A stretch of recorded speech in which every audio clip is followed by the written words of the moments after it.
All right, down at the 6 o'clock position on Metalopolis is our yellow Zerg player. He is named after a color. He is viOLet. They should have had him pick purple as his color. Purple? It's a little bit closer to violet. They should have. That's a good point. Why is he yellow? Well, I guess because it gets confusing with Zerg being purple. I don't know. Well, from TeamLiquid.net, here is our Protoss player. Liquid Hero. His color's appropriate. Yeah, he's blue for his Team Liquid. Team Liquid shirt there. Representing. You know, they do have like the exact color of blue that, it seems like it's the exact color of blue that is in the game too, so that's cool. Thank you to Sony Ericsson and G-Skill for sponsoring the GSL. Yeah. Appreciate it. Thanks to our sponsors. So close air positions on Metalopolis. This is a map that was recently taken out of the ladder because it had been in there forever. It's a great map, but also because they felt like Zerg was a little bit favored on it, I guess. Well, you know what I would love to see? This is my personal opinion. Let's hear it. I'd like to see that the ladder actually uses old maps from season to season, and once we get a good ladder map pool that consists of Blizzard maps, sometimes community maps, not even necessarily community maps, we could see old maps come back, and it'd be cool if Blizzard actually significantly changed certain maps. Like Shattered Temple is an example of a map that's... Lost Temple, for example, is a map that's been known for so long for any RTS fan. Oh, yeah. And then, of course, the Shattered Temple is a pretty cool, different version of that. I like it. I think it's an improvement. It'd be cool if we even saw like a new rendition of Steps of War or something like that come back. Dude. That would just be cool if Blizzard did something like that and said, hey, look, it's back, or Jungle Basin, or Kulas Ravine, like just some of these old maps, and once they have a good map pool, we can just switch them all around every season. Here we go again. Oh, blocks nice it. deny. Oh, gets it down. Really nice probe control, though. Did deny it for a little while, anyway. Yeah, man, you know, actually, Kulas Ravine, despite, like, the cliffs, yeah, I know, I really, really enjoyed all the different back rock things you could do on that map. There was, like, a lot of different stuff you could do that was really cool. Kulas Ravine is a fun map to play on, but I have to say there were definite issues with the map. Oh, yeah, of course. That's how the game evolves. People find issues with these maps. Like, for example, on Zelnaga Fortress, we saw what we think is maybe... we'll have to investigate that. Yeah, well, I'd like to look at that more closely. Obviously, I didn't really have full control over looking at the exact size of the map, but by the looks of it, it looks like the choke points are not here. Yeah. Goodbye, probe. I'm sure like a bunch of fans have already gone on Twitter and told me about how uneven it actually is, or how even it is. I don't know. It might be an optical illusion, like you said, but it looks like that spot is a lot wider. I don't know. I'd be interested to know about that. Yeah. Anyway, enough about maps. Enough about maps. There's some Zerglings trying to get into the base. Look at that cannon positioning by Hero. Absolutely perfect. Yeah. Covers the entire Nexus, making a second cannon to cover the entire mineral line. That Overlord in a good position as well. You know, except for now. 4 to 6 months ago was when people first started Forge Fast Expand on this map. Before it was unheard of, and was like, you can't pull that off. Nobody knows how to wall on Metalopolis. You can't do that. I love to see how the game has changed so much. I know you guys remember a time where people started Forge Fast Expand, or even Nexus bursting on Metalopolis, and people were like, really? You can do that? Yeah. And then later, Zergs found out you can actually take a fast third on this map. And then, of course, Heroes in the Sea. Oh, he's doing that. No, he found it. There's the fast third, yeah. I'm just having a nostalgic cast. I'm talking about all these old things that happened. Well, it's always really cool to kind of think about how the game's evolved. I mean, if you look at games from 3 or 4 months ago, completely different than they are now. And that's going to be, you know, the games around Christmas this year, around January or something, are going to be completely different than they are now. You know, that's just the nature of the game.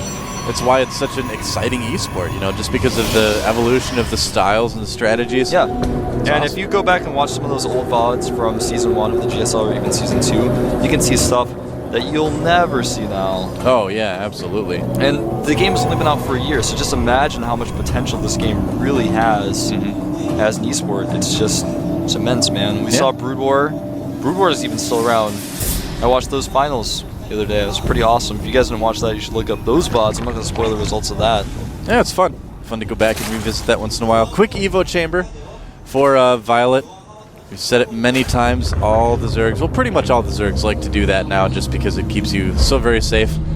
And you can get a fast, you know, +1. It's a decent investment. That Zergling, or I was going to say Zealot. All right, never mind. That sentence didn't work out. But you saw the Zealot die. You get the idea. Stalker's making a run for it. The Stalker is on his way out of there. The Zergling speed actually might finish. He might be able to trap it. I don't know. It's going to be close. Nah, you can't do it. Yep. Get the statue. Nope. He just kicked in the nos and ran the other way. And that Overlord's out, but he will, of course, see what exactly Hero is doing. This is pretty common to see from Hero. Hero loves Stargate play in PvZ. Loves to get Phoenixes out. Obviously, he's got a Phoenix Chrono boosted out right now. Oh, look at that. Spores are already going up.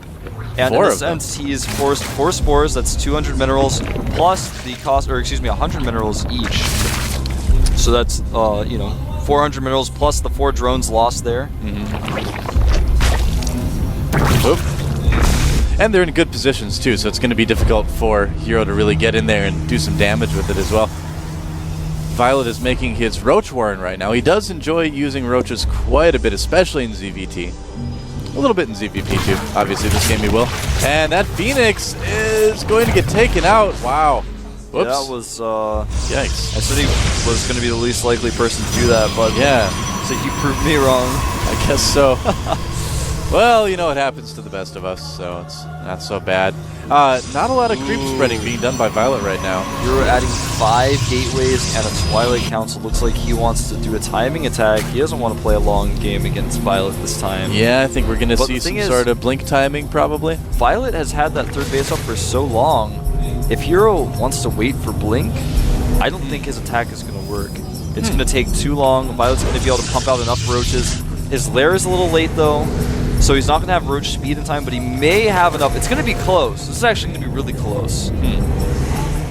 The other thing is, viOLet actually, if he wants to, can go and find out about that fairly easily. I think he's probably going to sacrifice another Overlord. He's going to have to avoid these Phoenixes, so he might not want to. And speaking of this, Hero is actually just repeatedly denying Overlord Scouts. That's all he's doing right now with these Phoenixes. Yeah, that's really, really good. So he's not going to find out about it. He wanted to send Overlord over there, but he can't.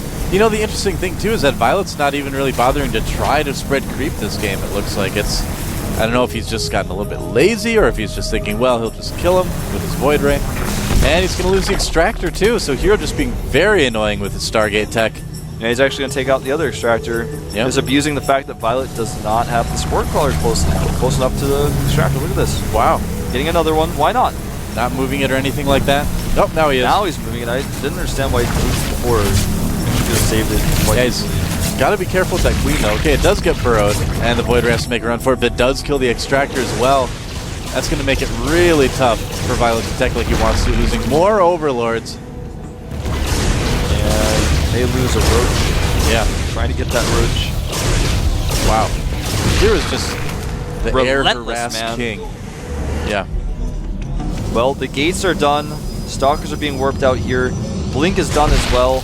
Well, this is just so good by Hero, too. I mean, he's reducing the Roach numbers a little bit. He's controlling the watchtowers. He's got all of his Phoenixes blocking to make sure Overlords come. You guys are about to see how many Blink Stalkers there are. He hid all of those in his base. He didn't warp them in the middle of the ground, so Speedlings couldn't see them at all.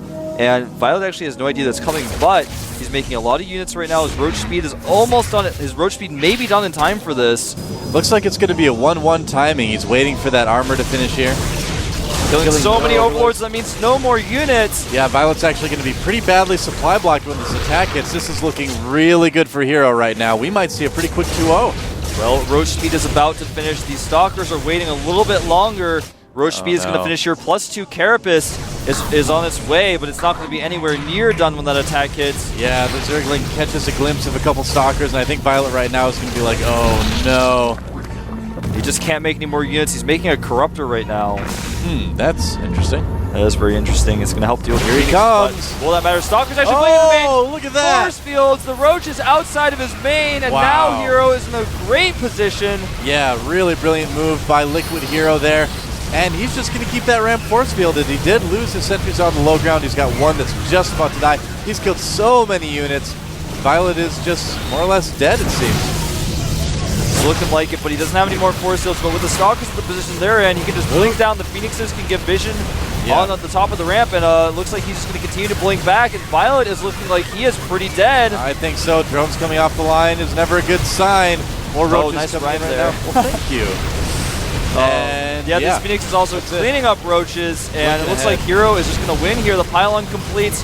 More Stalkers and Zealots warping in here, and Hero's little timing attack worked out, and I think it might even be purely because he killed those Overlords. GG.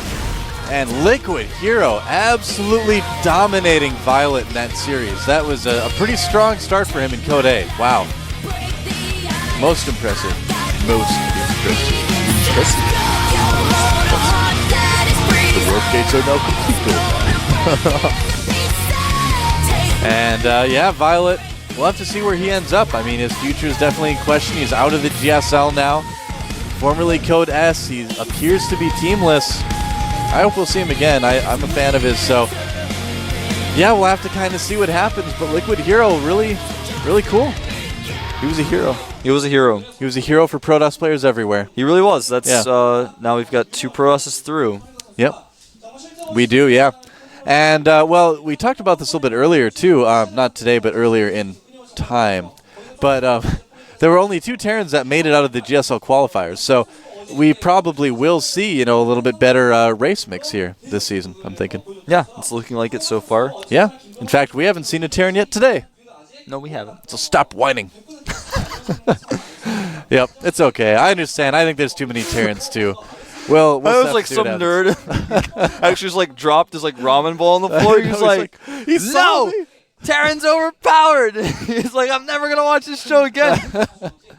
I agree completely, though, man. I mean, there's so many Terrans these days. I don't know. It's like if you had to get from Asia to America and you wanted to use like the Russia to Alaska thing, you could just take all the GSL Terrans and lay them end to end, and you can make it. That's how many there are right now. So we'll see it. That was like such a complicated analogy, but it was. Did I explain it okay though? Did it work? It was good, man. I think it's okay. I don't know why you'd want to end up in Alaska with a bunch of really cold GSL Terrans, but their hands will be cold. They won't be able to micro as much. So I don't know. Yeah. Well, that's how it goes. That's how it goes. So stop whining. Like, it's so funny. You can't stop laughing about it. You're just like, stop whining. I know they're out there. I'm kind of one of them myself, but I just don't post about it. We're going to take a 5-minute break, guys. We'll be right back. Don't go anywhere.